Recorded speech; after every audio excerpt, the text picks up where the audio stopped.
Illum tibda l-ġimgħa dedikata għall-arfin dwar is-saħħa mentali. F'konferenza biex timmarka din it-tema, bosta esperti fil-qasam iddiskutew is-saħħa mentali brabta mas setturi tal-edukazzjoni, is-saħħa u fuq il-postijiet tax-xogħol.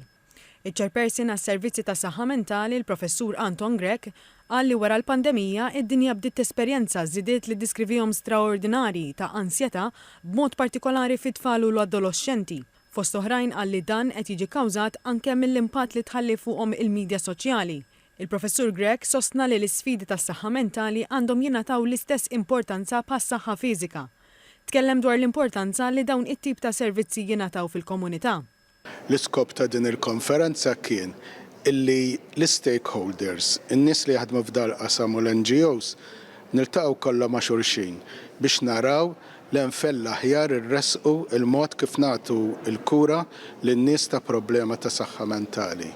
Dan hija area li tevolve ħafna, għandna strateġija tas-saħħa mentali li mexjin fuqhom xejna mhux ħażin, però ħassejna l-bżonn li hemm bżonn nieħdu pawsa, we take stock u naraw aħjar fejn l-aħjar immorru.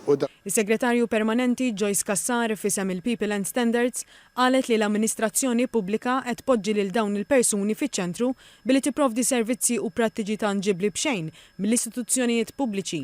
F'binja ġdida li tnediet apposta sabiex titnaqqas l-istigma marbuta mal-problemi ta' saħħa mentali.